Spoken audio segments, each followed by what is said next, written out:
Alright, everybody, I'm back with my next review of SpongeBob, and of course, this is the first episode of Season 2. Does this episode start off the season well? I guess we'll have to find out, but first,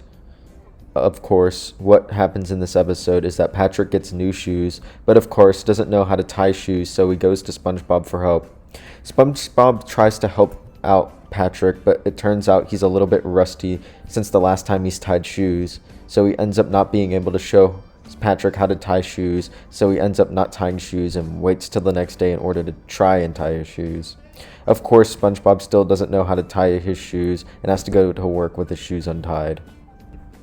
Once he arrives at his job, he spots Patrick, and SpongeBob has to hide his feet under the floorboards so he doesn't feel embarrassment. And once he gets to a spot frying Krabby Patties, this has to be the one time that the grill is on the other side where he serves the Krabby Patties to Squidward. So of course, since he can't tie his shoes, SpongeBob won't be able to move anywhere whilst holding a Krabby Patty, which causes a slowdown in the production of Krabby Patties, as whenever he tries to walk the Krabby Patties, he ends up launching them into Squidward's mouth.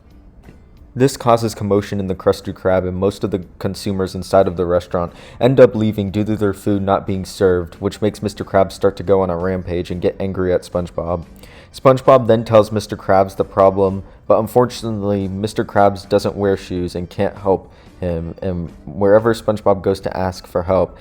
everyone he asks doesn't wear shoes, including a third wall break with the appearance of the captain from the intro of the show.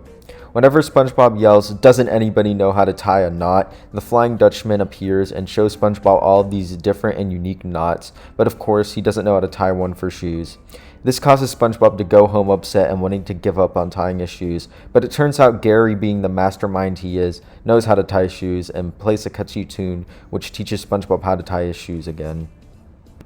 Okay, so first off, I have to point out that the animation changes in this episode compared to the last season of the show are pretty evident, and while yes, the style of the season 1 was a lot more chill, the new style allows for more unique animation scenes, such as the one where SpongeBob attempts to walk to the other side of the Krusty Krab, and his shoelaces end up becoming these evil snake things that attack him.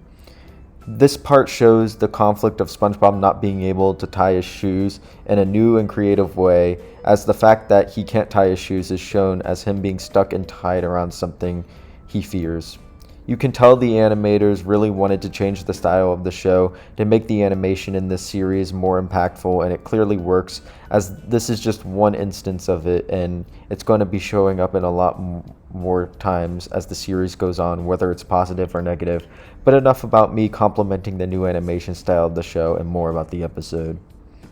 This episode overall is pretty good, as I think that the plotline of SpongeBob not being able to tie his shoes does sound basic on paper, and it is, but as most things go in the show, the most basic things can be turned into a well-developed and interesting plot point. I think that all the moments in this episode balance out equally, and there's not really a point that overstates its welcome or makes me want to skip it, as this episode keeps my attention the entire time. The beginning, where SpongeBob acts all cocky about how well he does tying his shoes,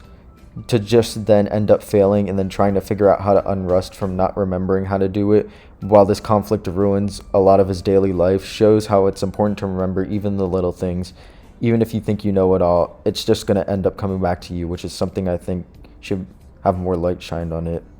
I also like how all the new facial expressions Mr. Krabs does, and I know I said I would stop talking about the animation, but come on. You can't overlook how well timed these are, and it adds so much comedy to an episode that's mainly centered upon storytelling.